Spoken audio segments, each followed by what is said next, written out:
Hello friends, welcome to my YouTube channel. तो आइए आज के इस वीडियो में हम जानेंगे हमारे फॉर्म GSTR 2B के बारे में। ठीक है, तो हम सबको पता है कि जुलाई 2020 से हमारे पास एक नया ऑटो ड्राफ्टेड स्टेटमेंट अवेलेबल है जिसका नाम है GSTR 2B। ठीक है, तो GSTR 2B के बारे में सबसे पहले तो हम थोड़ा जान लेते हैं कि ये है क्या। ठीक है, मतलब कि डिफिनीशन टाइप का कि ये है क्या। तो GSTR 2B एक ऐसा रिटर्न है। ठीक है, अब यहाँ पे रुकिएगा और फिर से सुनिएगा कि GSTR 2B किसी भी तरह का रिटर्न नहीं है। GSTR 2B रिटर्न नहीं है। ठीक है, मुझे ये बताना था, इसलिए मैंने आपको पहले बोला था कि ये रिटर्न है। ठीक है, तो ध्यान देना है, GSTR 2B किसी भी तरह का रिटर्न नहीं है। तो क्या है फिर? तो फिर से सुनिए, GSTR 2B एक ऑटो ड्राफ्टेड स्टेटमेंट है। ये केवल एक स्टेटमेंट है। ठीक है, अब रिटर्न नहीं है, इससे क्या पता चलता है? रिटर्न नहीं है मतलब कि इसे हमें फाइल नहीं करना है, हमें इसे भरना नहीं है। ठीक है, और ये एक ऑटो ड्राफ्टेड स्टेटमेंट है। किस चीज का स्टेटमेंट है? ये स्टेटमेंट है कि एक पर्टिकुलर पीरियड में हमारे पास कितना ITC अवेलेबल है, मतलब कि एक निश्चित अवधि के लिए या फिर एक निश्चित अवधि में हमारे पास कितना ITC अवेलेबल है, ये बताता है हमें। ठीक है, अब किस पर्टिकुलर पीरियड के लिए ये बताता है, तो आइए अब इसको ओपन करते हैं और आगे समझते जाते हैं। समझने से पहले एक और जो आप लोगों का डाउट आ रहा है उसको थोड़ा सा दूर कीजिए। सबसे पहले तो ये स्टेटमेंट है, रिटर्न नहीं है, तो इसको फाइल नहीं करना है। दूसरा बात कि क्या इसमें जितना ITC दिखा रहा है, हमें जितना ITC ऑटो पॉपुलेट हो रहा है उतना ही क्लेम करना है? नहीं, ऐसा कुछ नहीं है। ठीक है, आप लोगों को बस ये ध्यान रखना है कि जैसे हम लोग पहले करते आ रहे थे कि हमारे GSTR 2A में, ठीक है 2A की बात कर रहा हूं मैं, 2A में जितना ITC शो कर रहा है हम उतना ITC क्लेम करते हैं, या फिर उससे ज़्यादा हमारा ITC बुक्स में अवेलेबल है, मतलब कि हमारे पास परचेज का बिल है लेकिन 2A में शो नहीं कर रहा है, तो हम जितना शो कर रहा है उससे 10% एक्स्ट्रा ITC क्लेम करते हैं। ये कौन बोलता है? ये बोलता है रूल 36 सब रूल 4। इसके साथ एक और बात जान लीजिए कि रूल 36 सब रूल 4 को मार्च 2020 से अगस्त 2020 तक के लिए अभी बंद किया गया है, मतलब कि उससे हम लोगों को एग्जम्प्ट किया गया है। हम मार्च 2020 से अगस्त 2020 तक का अपना जो ITC है वो अपने बुक्स के हिसाब से, मतलब कि जितना हमारे पास परचेज का बिल है उसके हिसाब से क्लेम कर सकते हैं। सितंबर से फिर से हमें रूल 36 सब रूल 4 को फॉलो करना है। क्लियर है? अब आगे सुनिए कि ये किस पीरियड का ITC हमें दिखाता है। तो यहाँ पे आपको आना है व्यू एडवाइजरी, इसको क्लिक कीजिए। क्या बोल रहा है? Cut off dates considered for GSTR 2B।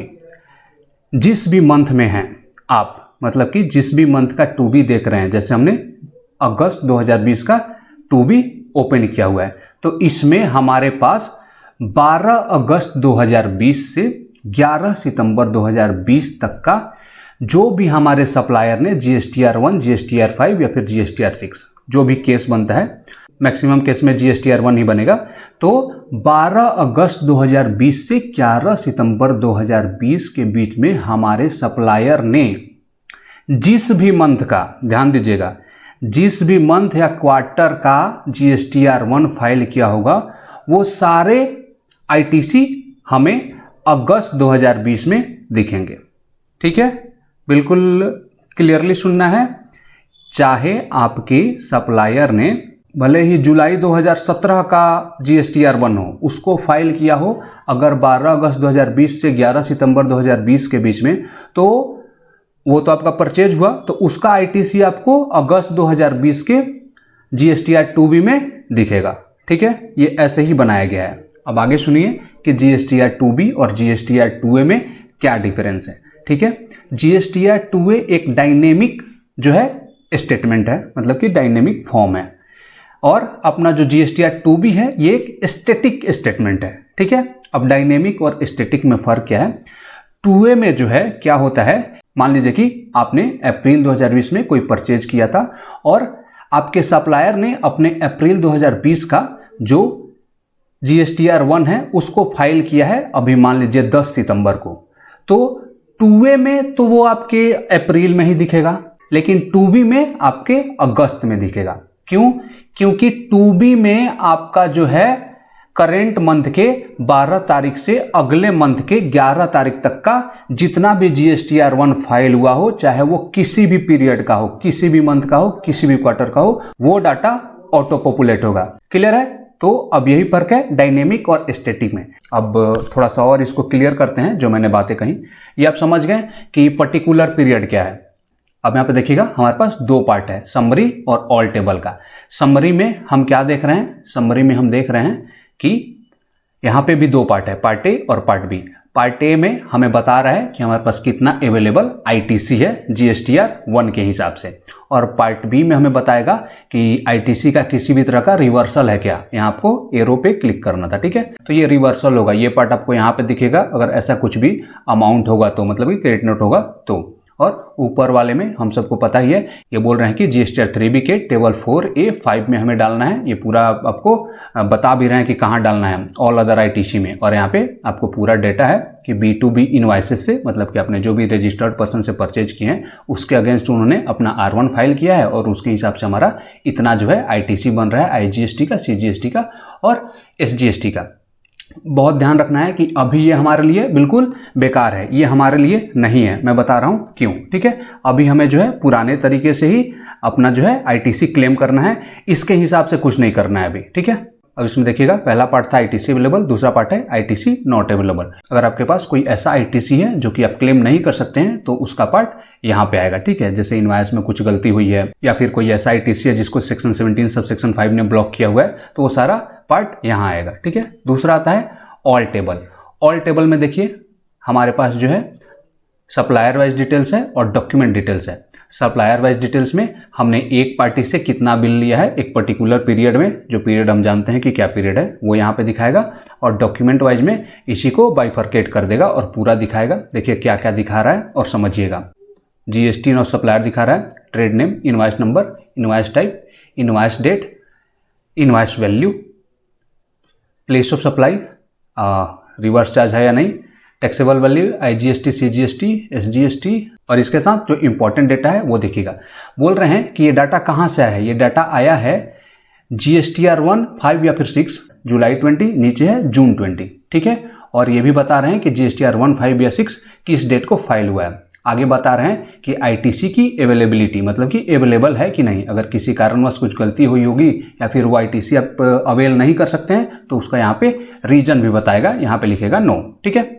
अब यहाँ पे देखिएगा हमारे पास जो 2B में दिख रहा है, ये जून 20 का भी डाटा दिख रहा है। जून 20 का क्यों दिख रहा है? जो कि हमने पहले ही देखा था कि हमारे अगस्त 2020 के 2B में वो सारा डेटा दिखेगा जिसका GSTR1 12 अगस्त 2020 से 11 सितंबर 2020 के बीच में फाइल हुआ है, ठीक है। अब देखिएगा ये जून 20 का इन्होंने R1 फाइल किया है हमारे सप्लायर ने 11 सितंबर को, इसलिए ये अगस्त के 2B में दिख रहा है। वैसे ही ये सारा है। अब ये क्यों हमारे लिए बेकार है 2B, इसका रीजन जानिएगा। जून 20 का जो ITC है वो तो हमने क्लेम कर लिया होगा, ठीक है, क्योंकि हमारे पास तो ऑप्शन था, एग्जम्पशन था रूल 36 सब रूल 4 से कि आप जो है मार्च से अगस्त तक अपने बुक्स के हिसाब से ITC क्लेम कीजिए। तो आपने तो इसका ITC क्लेम कर लिया होगा। और यहाँ पे तो हो सकता है कि आपके पास जुलाई 2017 का डाटा भी दिख रहा हो, क्योंकि ये जो लेट फी माफ हुआ था तो हो सकता है आपके सप्लायर ने अभी फाइल किया हो जुलाई 17 वाला, और उसका तो ITC आपने कब का क्लेम कर लिया होगा, तो वो भी यहाँ पे दिख रहा होगा। तो यहाँ पे दिखने का मतलब ये नहीं है कि जो दिख रहा है उसको क्लेम कर लीजिए, आपको चेक करना है कि कब का डेटा है। और अभी तो मेरे हिसाब से कुछ मत कीजिए 2B का, ठीक है। अभी सारा काम पुराने तरीके से, मतलब कि 2A के हिसाब से कीजिए, क्योंकि अभी ये जो 2B है इसको हमारे लिए ये नहीं किया गया है, कोई रिस्ट्रिक्शन नहीं लगाया गया है कि इसी के हिसाब से ITC फिल करना है हमें 3B में, ठीक है। अभी बस ये है कि हम आपको एक स्टेटमेंट दे रहे हैं ऑटो पॉपुलेटेड मैचिंग टूल के हिसाब से कि आप मैच कर लीजिए अपने बुक्स और अपना ये जो क्या आपके सप्लायर ने डाला है। अभी इसको कंपलसरी नहीं किया गया है कि इसके हिसाब से रिटर्न फाइल करना है, 3B का ITC क्लेम करना है। हो सकता है आगे चल के 2A को हटा के और 2B को रहने दिया जाए, ठीक है, ये ज़्यादा चांसेस लग रहा है। लेकिन अभी के हिसाब से कुछ नहीं, 2A के हिसाब से आपको अपना ITC क्लेम करना है, 2B का कुछ नहीं करना है, क्योंकि ये केवल एक स्टेटमेंट है जो कि हमारी सुविधा के लिए दिया गया है। गवर्नमेंट बोल रही है कि हमारी सुविधा के लिए दिया गया है, बाकी तो क्या सुविधा है ये आप ही जानते हैं। और ITC हमें इसके हिसाब से क्लेम नहीं करना है, हम जैसे पहले कर रहे थे 2A के हिसाब से वैसे ही करना है। और इसके अलावा एक और चीज़ कि इसमें हमारे पास इसको PDF में और एक्सेल में दोनों में डाउनलोड करने की सुविधा है, ठीक है। तो इससे आप केवल अभी क्या करिए कि अपना एक बार मैच करा लीजिए। मैच कराने से ये होगा कि आपको पता चल जाएगा कि आपके सप्लायर ने अगर पहले का रिटर्न अभी फाइल किया है तो वो वाला ITC आपने क्लेम किया है कि नहीं किया है, केवल ये आपको पता चल जाएगा। और ये पता चल जाएगा कि आपका सप्लायर रिटर्न अपना फाइल कैसे करता है, लेट लतीफ़ तो नहीं करता है ना, क्योंकि अगर रेगुलर सप्लायर होगा तो उसने अभी तक फाइल कर दिया होगा या फिर तुरंत कर देगा। तो आई होप कि GSTR 2B क्या है और 2B के साथ हमें क्या करना है ये सारी बातें आपको क्लियर हो गई होंगी। तो अगर आपको मेरा वीडियो अच्छा लगा तो इसको लाइक कीजिए, मेरे चैनल को सब्सक्राइब कीजिए। Thank you for watching my video.